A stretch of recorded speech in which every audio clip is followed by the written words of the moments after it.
It's Diami Brown season, baby. Welcome back to another edition of the RunTheSims show. I'm your host, Adam Wilde. This week we have a typical Thursday night showdown. We're not as excited as we were with the Cowboys and the Buccaneers, unfortunately, but this is where money can be made. So we have the New York Giants taking on the Washington football team. Washington football team is at home. Line has moved slightly. The over-under is down to 40.5. Washington is up to 3.5-point favorites at home. First thing we'll start with is the injury report. The only injury report for the Giants is Saquon Barkley. Besides, Evan Ingram's out, so Kyle Rudolph will be the starter. He'll be taking most of the work at tight end. Saquon Barkley is considered questionable still. Everything that I've seen today points to him playing, but we only have him at getting a 55% share of the backfield. It was 48% last week. I think that they did want to get him a little bit more than that, but they're not going to up his usage against the Washington football team's defense on 4 days of rest. We'll probably see a big boost next week after 10 days of rest, third week into the season for Saquon Barkley. The Washington side, not really any injuries of note except for, Ryan Fitzpatrick's out for 9 weeks, so we won't talk about that every week. It's our first week getting Taylor Heineke. So you have a little bit of a sample size to look at from last year. It was one game against Tampa Bay. He looked pretty good, but he did target Logan Thomas at a decent clip. So we might like Logan Thomas in this spot. Let's go ahead and bring up RunTheSims. First thing we're going to do is look at our inputs page. Inputs have been edited recently. As we said, Saquon Barkley is up to 55%. So not too much that I'm going to mess with this week. You can already see that the rush rate is already down to 40% for the New York Giants. We're not expecting them to get a lot done on the ground against the Washington football team, with Saquon Barkley only taking 55% of the rushing market share. Daniel Jones' market share of rushing is up to 22%. And then you have down here, you're basically going to have Devontae Booker getting 20% of the rushes. So not really the punt play I'm looking for, but he could definitely punch one in. So we're going to stick with these inputs. Curtis Samuel obviously is still out. He's on short-term IR, so hopefully back in week 4. After you get your inputs, go up here, click and RunTheSims, analyze the playbook. Antonio Gibson is in 70% of the optimal lineups after 10,000 simulations are run. I believe that's the highest that I've seen through the 3 slates that I've covered for a non-quarterback. So Antonio Gibson's pretty much a lock this week, and he's all the way up at 23% MVP/captain. The next highest is 13% Daniel Jones. So essentially a fourth of your lineups are going to include Antonio Gibson and the captain in the winning lineups from the 10,000 simulations. So not a player that I'm going to fade. Actually, a player I'm probably going to be overweight on. In my 40 or so lineups, I'm probably going to have nearly 50% Antonio Gibson captain. And then somebody else who's going to be included in a ton of my lineups is going to be Diami Brown. I'm waiting to see what ownership falls on this because Diami Brown did have 4 targets last week, but it was for, I believe, negative yardage on 1 catch. And so he's only 1,400 on this slate. And if he's going to be way, way too owned, then I might have to go up to Adam Humphries in large field tournaments at about 3,800, I believe. Sorry, 4,800. He is in 21% of the winning lineups. So 7% disparity between Diami Brown and Adam Humphries, but I'll pay up to get contrarian on Adam Humphries if Diami Brown is going to be, the chalk of the century. But Diami Brown's probably the cheapest viable captain we're going to get maybe all year at 1,400. Getting a player that was in for 91% of the snaps last week. So Diami Brown is a locked and loaded full-time starter. It's just a low game total, but I mean, at 1,400, you're not losing much. If you can get another 4 targets from Diami, not to mention he's a deep threat. Hopefully Taylor Heineke wants to push the ball down the field a little bit more than we've seen. On the other side of the ball, you still have Saquon Barkley, even with a 55% rushing share, going at 36.96% of the winning lineups in the flex, still 9.84% at captain. He's appearing in 46.8% of the total winning lineups. So Saquon Barkley is still factors to be involved. I'm going to watch this all day. This might be a week where I play very little to no Saquon Barkley. I just don't know what side of the aisle I'm going to fall on yet.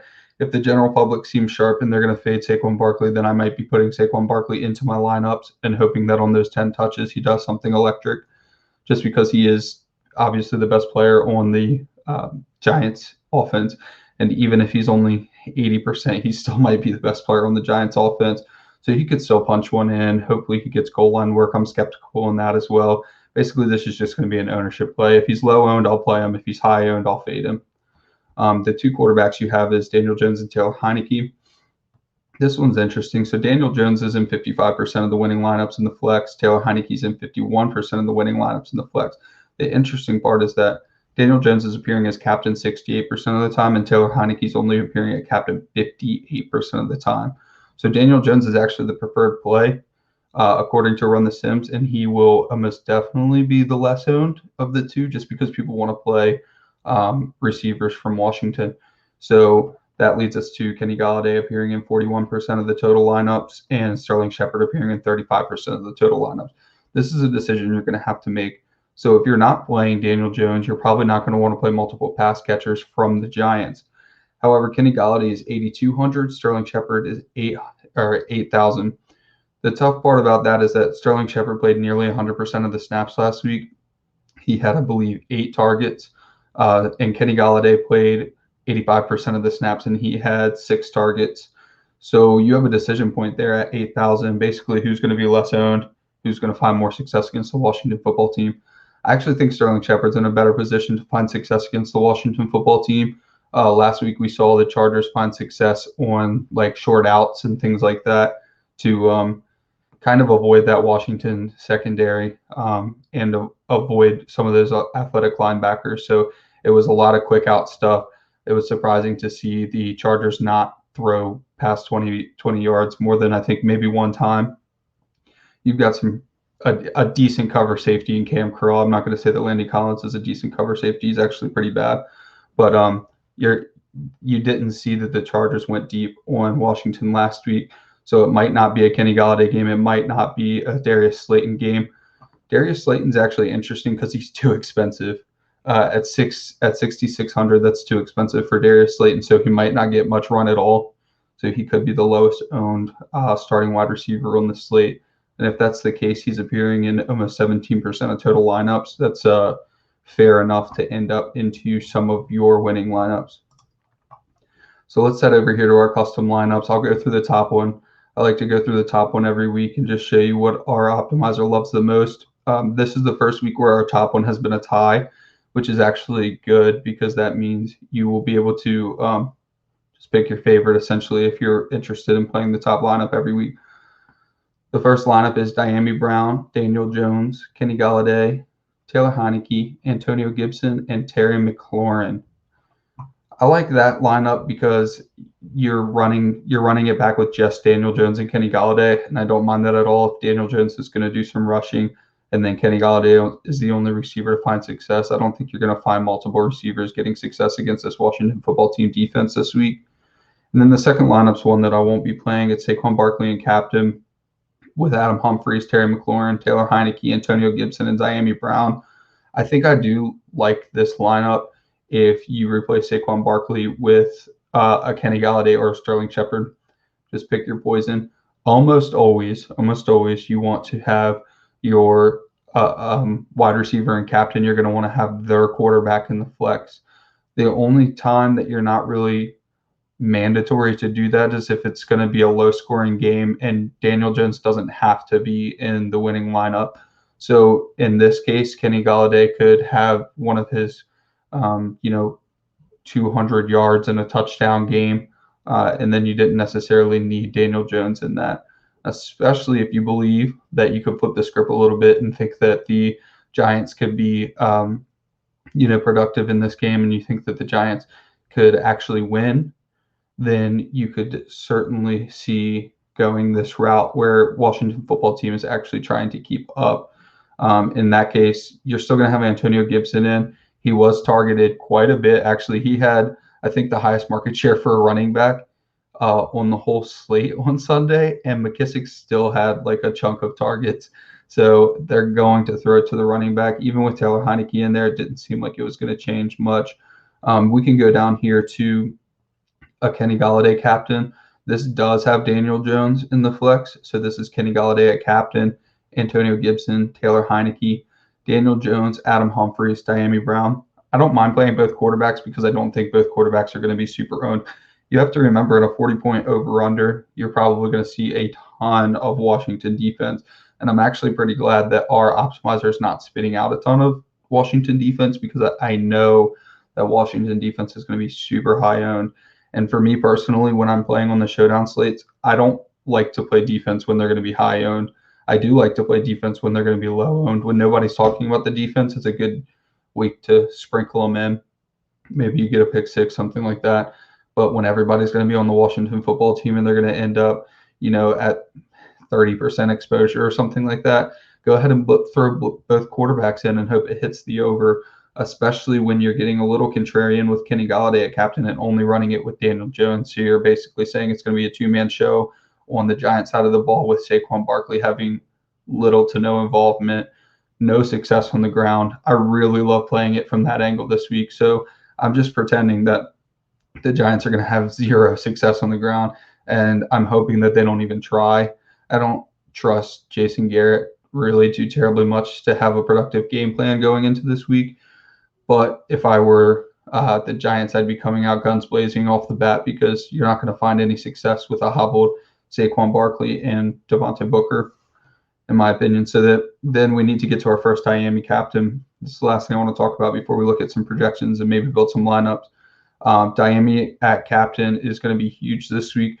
The only thing that you need to consider this week with Diami Brown at captain is that there's not it's not a fireworks game, right? So usually if we had, let's say Sunday, we have the Chiefs playing the Ravens, and we found a situation where Sammy Watkins was 1,400, then he would be a locked and loaded captain, and you would have some really, really high value players to put into your flex.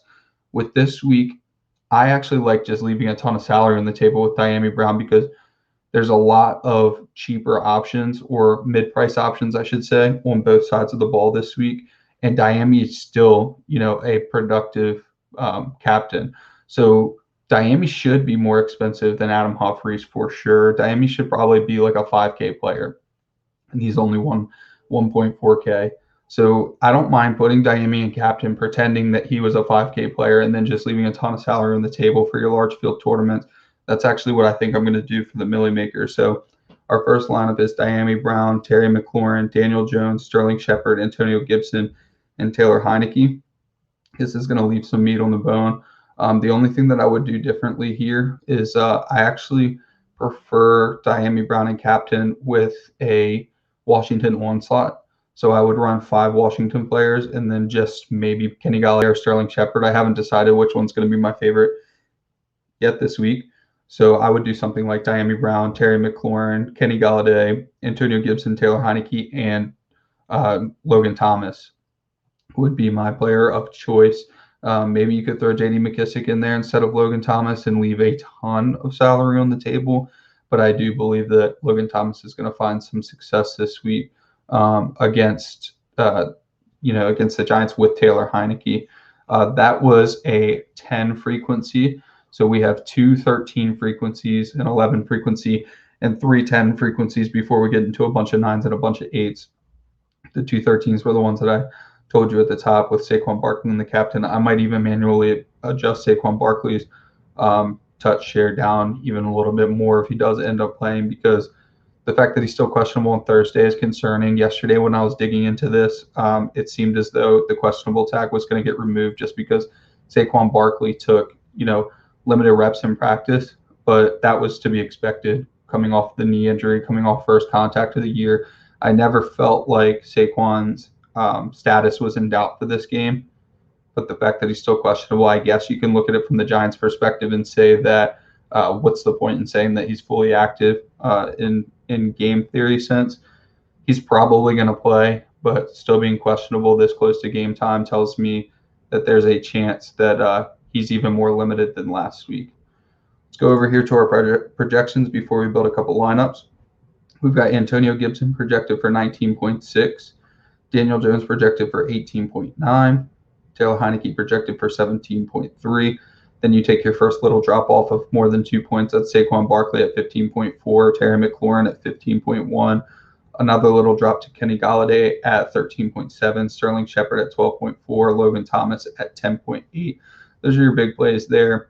And then you get down into the J.D. McKissic, Adam Humphrey, Diami Brown, Darius Slayton range. Those are all around seven or 8 projected points. And so that's why we love Diami Brown so much, right? I mean, he's projected around all those guys. Even I think he should be projected more like Logan Thomas, around 10 points. I highly, highly doubt that he gets another 4-target game with only 1 reception for, I believe, negative yards, especially against the Giants defense. So I expect Diami Brown to actually boost up probably into a little tier right behind Logan Thomas. And again, I advise approaching this slate as if Diami Brown was more expensive. We always like to leave salary on the table. I almost never, actually, I specifically make it a point to never have a full salary lineup in tournaments. It's just, it doesn't make any sense. You're asking to get duplicated. Even if you only leave a little bit on the table, you're still asking to get duplicated. And we're shooting for, first overall, not a 50,000 way tie. I'd rather, I mean, it's hard to say. I'd rather win a few $1,000s, right? But I'd rather win all of it if I could. So just play Diami Brown as if he was, maybe play him as if he was Sammy Watkins on our last slate, right? So like a 5K receiver, a secondary target. Sammy Watkins ends up with, I think, 4 receptions for like 95 yards. It's similar player, similar style, and hopefully Taylor Heineke decides to push the ball a little bit more. That's what we were expecting with Ryan Fitzpatrick, at least, and Taylor Heineke gets the Ryan Fitzpatrick comparison quite a bit. So we'll go over here to DraftKings.com, put together a little bit of a lineup. Thursday Night Millionaire, enter it again. All right, so the first thing that wrong slate. The first thing that I'm going to do is put Diami at captain. I mean, that's just, it's too easy for me this week, especially in large field. But the problem is a lot of people are going to do it. You're going to see a 14K or a 1.4K player garnering like 13-14% ownership at captain. So that's pretty insane. I'm going to do that Washington one slot that I talked about. So I'm going to put Taylor Heineke in there. I'm going to put Logan Thomas in there, Terry McLaurin, Antonio Gibson. That's going to leave me with 11-7. So literally every player on the slate is available to me. And now when you get to this point, you have a lot of options. So we'll start with Daniel Jones naked. I don't think I'm going to run Daniel Jones naked. I don't think he's going to get a 90-yard touchdown. But one thing to consider is that we did bump up Daniel Jones' rushing production to 22% of the market share because Saquon Barkley is going to be at least limited, maybe not play. So if you believe that Daniel Jones can get a lot done on the ground, then maybe you do run Daniel Jones back naked, and that would be a super contrarian lineup for something like the Millie Maker. But then you also have to consider, leading up to game time, what news are we getting on Saquon Barkley? Because like I said, I'm going to put my priors to the side and just decide if he's low owned, I'll play him. If he's high owned, I won't play him. But with the name value, running it back with just Saquon Barkley, it makes maybe too much sense. So it might not be the best play. I think this is what you're going to have to decide right here if you run this lineup. So if you do the full Washington onslaught and you captain Diami Brown and you're going to leave like 3K on the table, you need to either decide between Kenny Golladay or Sterling Shepard. Like I said, I still haven't decided between the two. I think that Sterling Shepard has the best opportunity to find success against the Washington football team defense because he's going to get open quickly off the line of scrimmage. Kenny Golladay is more your wide receiver that's going to succeed in the intermediate routes to deep routes. And I just don't think that the Washington football team is going to allow time for those plays to develop. They're going to be in Daniel Jones' face quick. And Cam Curl's a decent cover safety. Actually, he was one of the highest graded cover safeties last week. So it's not a situation where Kenny Golladay should really take the top off the defense. He always can. Of course, I'm going to play plenty of Kenny Golladay because he always can against any defense.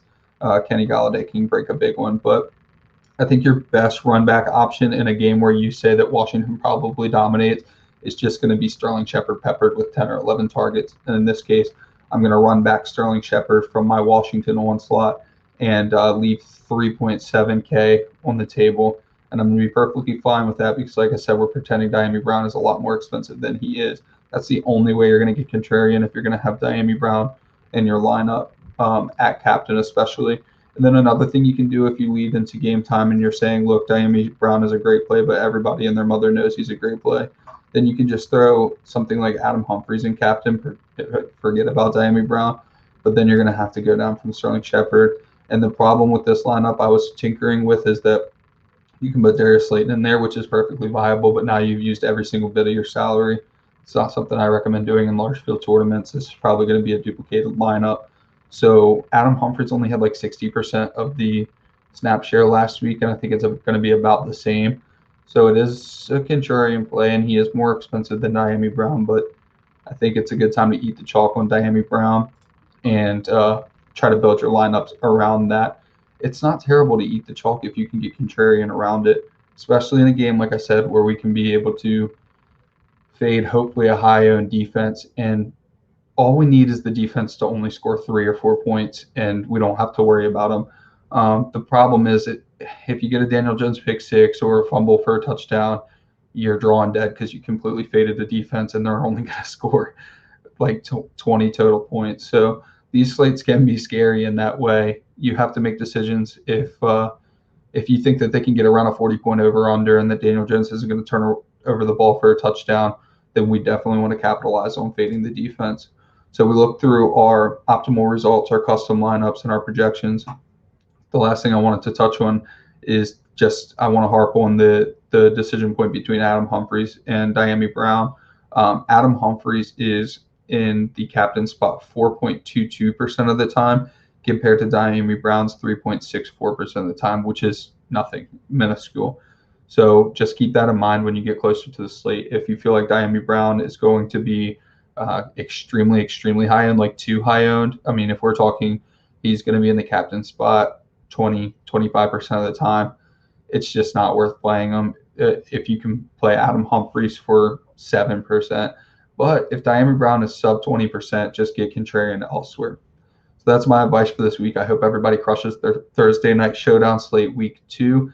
I appreciate you all for coming out. I'll check you next time.